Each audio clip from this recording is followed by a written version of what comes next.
नमस्कार.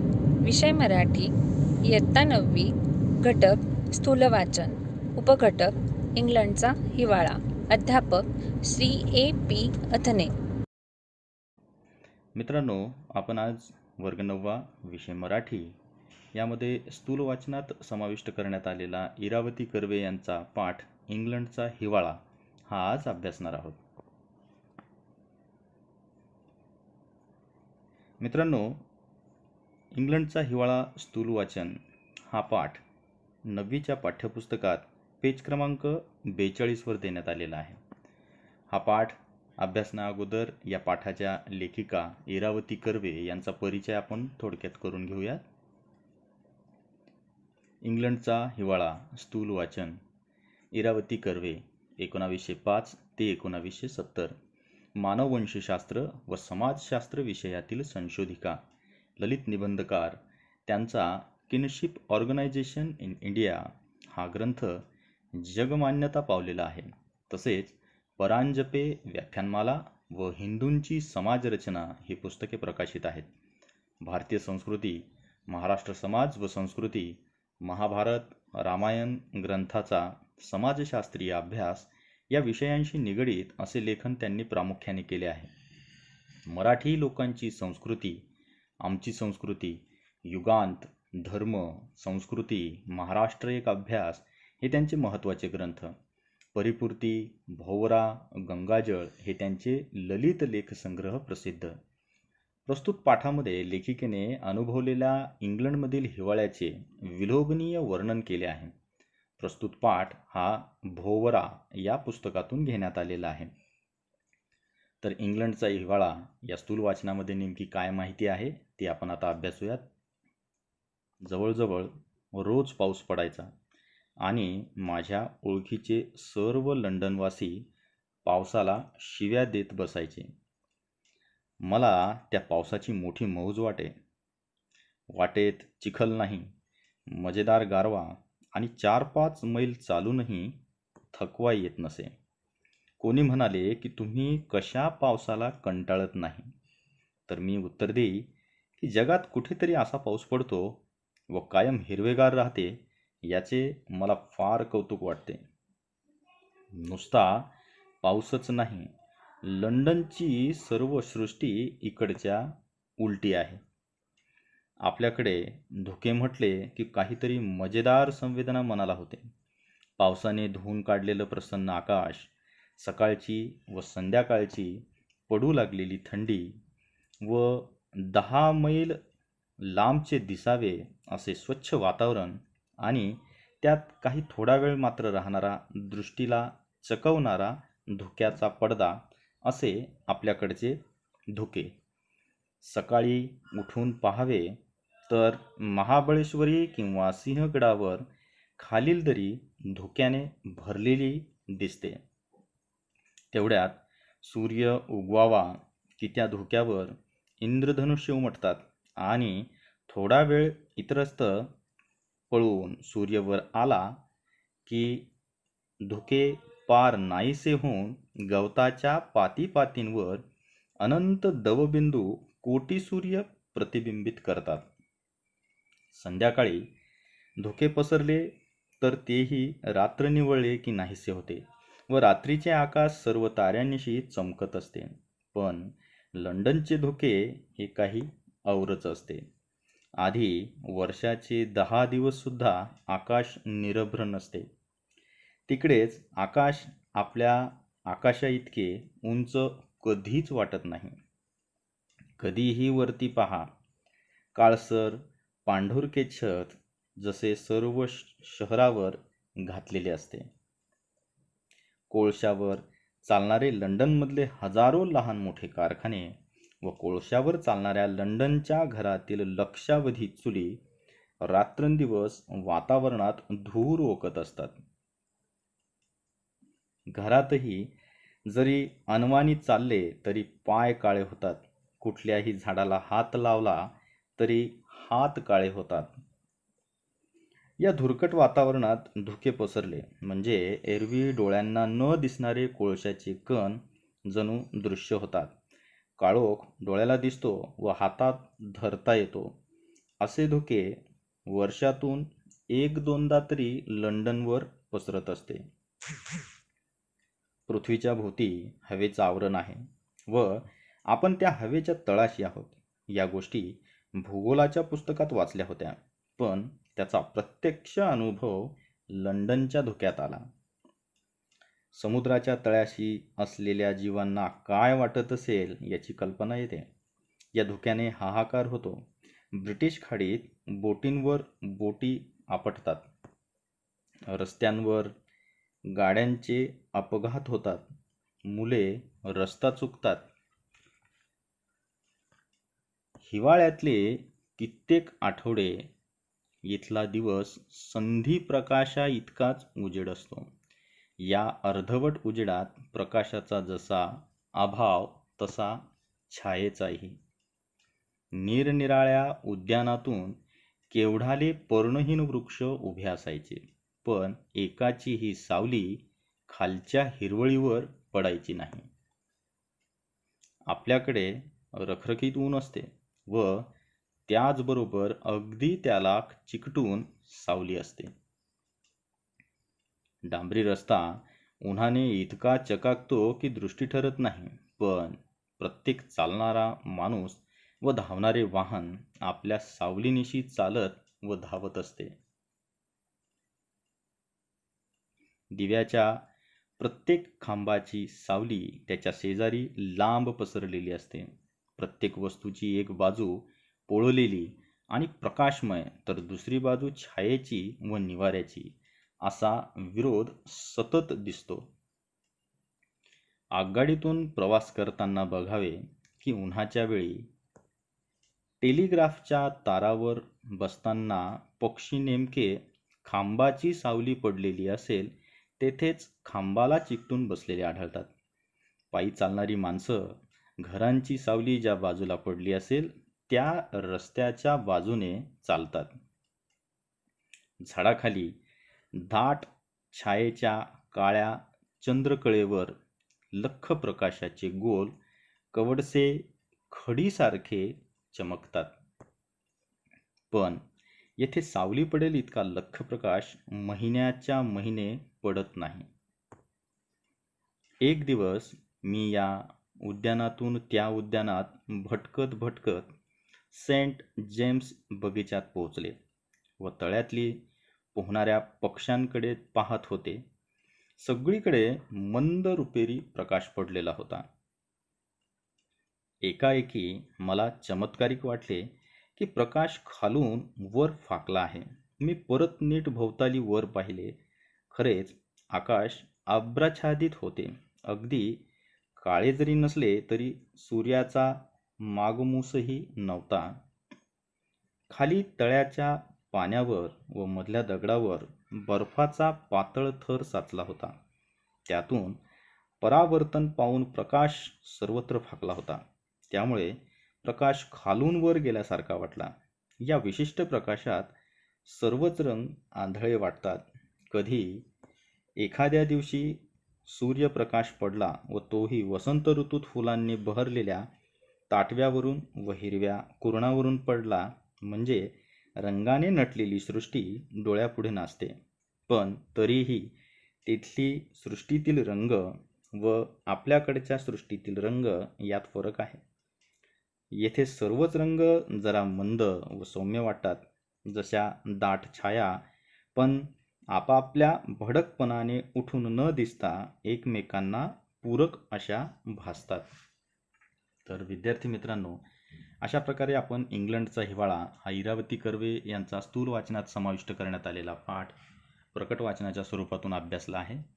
आता आपण या पाठावर आधारित स्वाध्याय हा अभ्यासणार आहोत. प्रश्न पहिला, कारणे लिहा.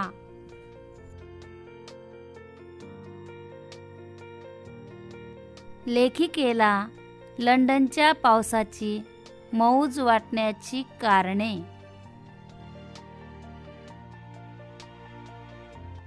लंडनच्या पावसात रस्त्यात चिखल होत नाही. वातावरणात मजेदार गारवा असतो. 4-5 मैल चालूनही थकवा येत नाही. परिसर हिरवागार राहतो. म्हणून लेखिकेला लंडनच्या पावसाची मौज वाटायची.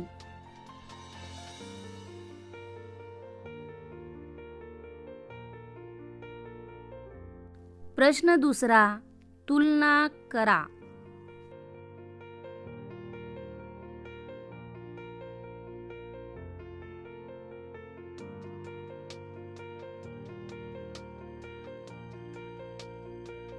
भारतातील धुके, लंडनमधील धुके. भारतातील धुके एक मनाला सुखद संवेदना देते. 2. धुक्याचा पडदा थोडा वेळ राहतो. 3. सूर्य उगवला की धुक्यात इंद्रधनुष्य उमटते. 4. धुके निघून गेल्यावर गवताच्या पात्यांवर दवबिंदू चमकतात व रात्री आकाश तारकांनी चमकते.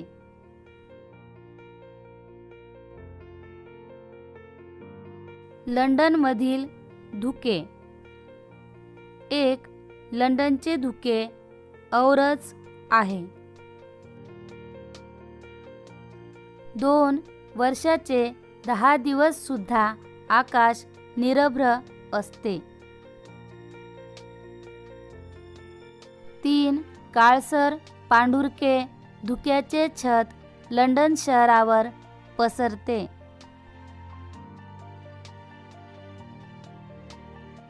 4. वर्षातून 1-2दा काळे धुके लंडनवर पसरते.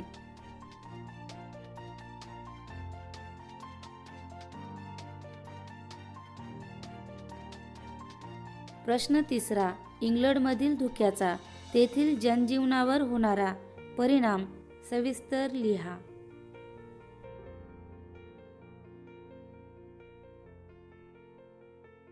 इंग्लंडमध्ये काळसर पांढुरक्या धुक्याचे छत सर्व शहरावर पसरलेले असते.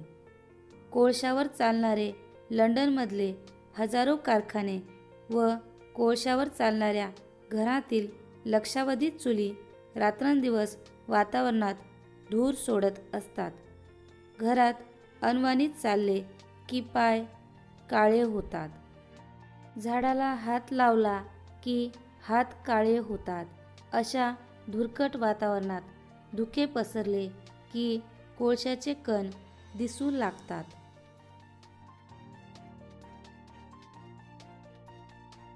काळोख डोळ्यांना दिसतो व हातात धरता येतो.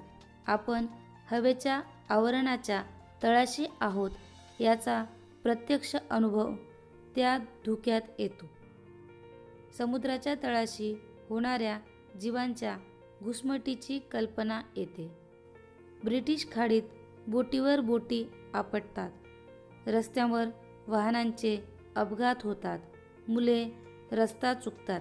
अशा प्रकारे इंग्लंडमधील धुक्याचा तेथील जनजीवनावर परिणाम होतो.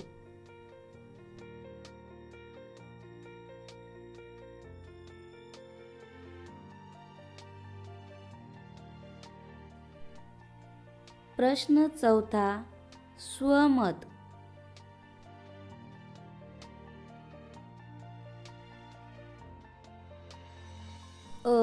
हिवाळ्यातील एक क्षण.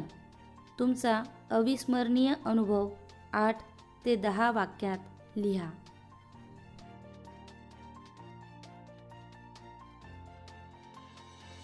26 जानेवारी 2006ची सकाळ. मी आणि माझा भाऊ कैलास आम्ही दोघे ध्वजारोहणासाठी सकाळी 5 वाजता शाळेत जाण्यासाठी मोटरसायकलने निघालो. आम्ही दोघेही शिक्षक आणि इतक्या सकाळी मोटरसायकलवर जाण्याची आमची पहिलीच वेळ. सहसा ध्वजारोहण असला की आम्ही आधीच शाळेच्या गावी मुक्कामी राहायचो. पण त्या दिवशी कोणत्या तरी महत्त्वाच्या कारणाने आम्ही शाळेच्या गावी मुक्कामी राहू शकलो नाही. मोटरसायकलवर दोघांनाही सकाळच्या थंडीचा अजिबात अनुभव नव्हता. आज इतक्या सकाळी गाडीवर शाळेत जायचं, काहीतरी वेगळाच आनंद आमच्या दोघा बहीण भावांच्या मनात होता. दोघांनीही sweater, scarf, socks, hand gloves घातले आणि घरून निघालो. 5-6 किलोमीटर गेलो नाही की दोघांनाही बाहेरची थंडी जाणवू लागली. थंडीपासून बचाव करण्यासाठी घातलेले सर्व शस्त्रास्त्रे युद्धात पराजित होत आहेत याची जाणीव होत होती.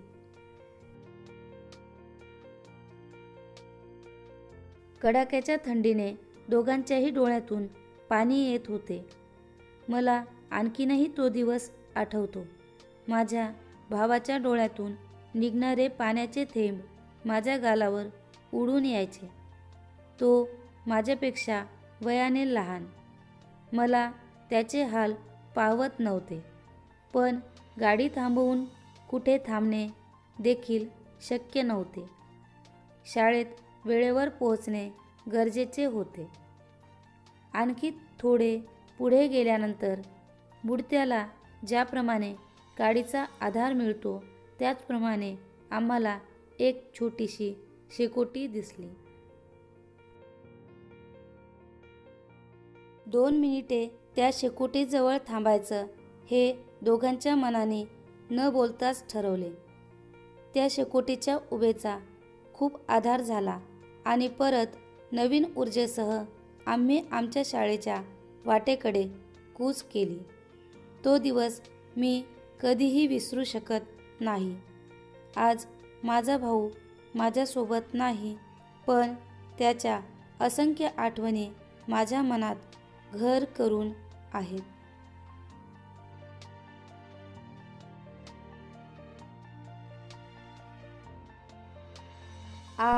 तुमच्या आवडत्या ऋतूची वैशिष्ट्ये स्पष्ट करा.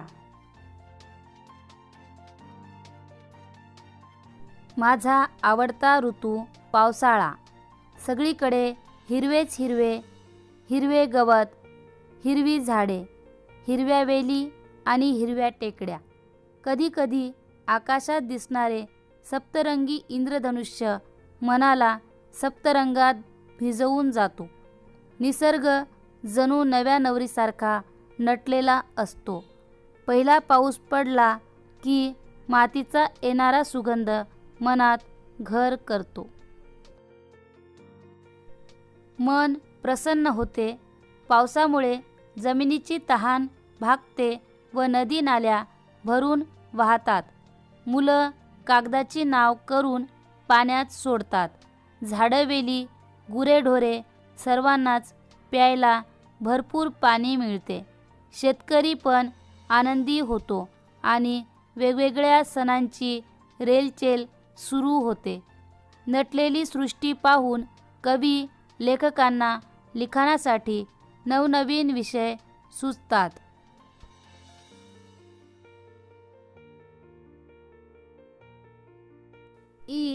तुम्ही अनुभवलेल्या धुक्यातील दिवसांचे वर्णन तुमच्या शब्दात लिहा.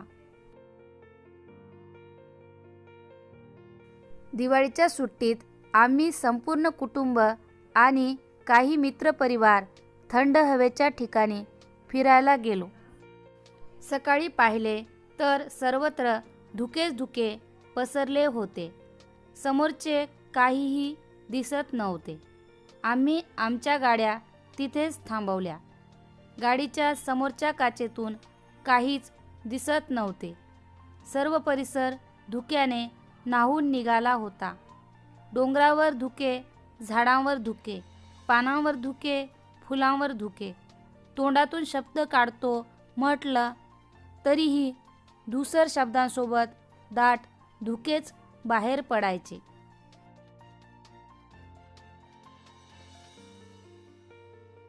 प्रश्न 5वा. खालील मुद्द्यांच्या आधारे तुम्ही भेट दिलेल्या प्रेक्षणीय स्थळाचे वर्णन करा. प्रेक्षणीय स्थळे.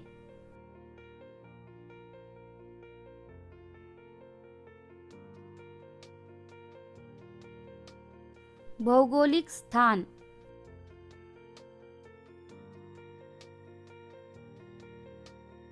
ऐतिहासिक महत्त्व.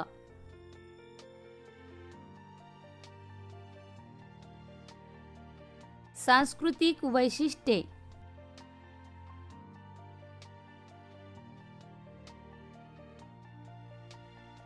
उल्लेखनीय बाबी.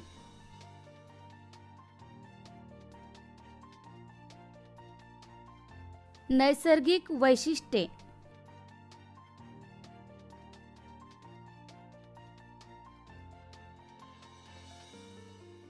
मानवी जीवन.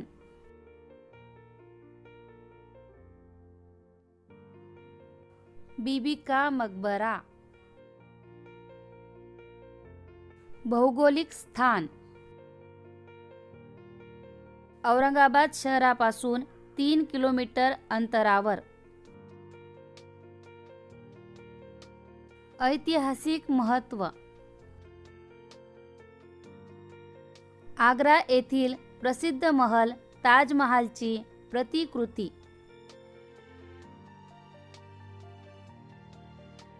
सांस्कृतिक वैशिष्ट्ये. हा महाल मोघल सम्राट औरंगजेबचा मुलगा आझमशहा याने त्याच्या आईच्या स्मृतिप्रित्यर्थ बांधला आहे. या महालास दख्खनचा ताजमहाल असेही म्हणतात.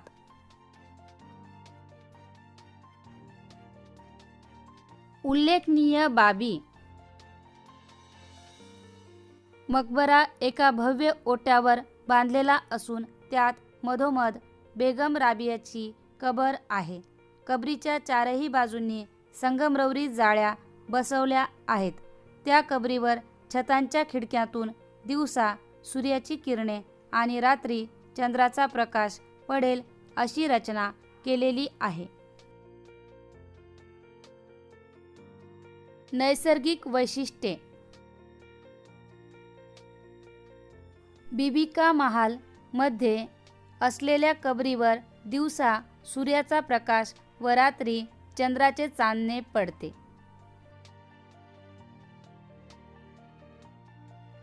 त्या भागातील मानवी जीवन.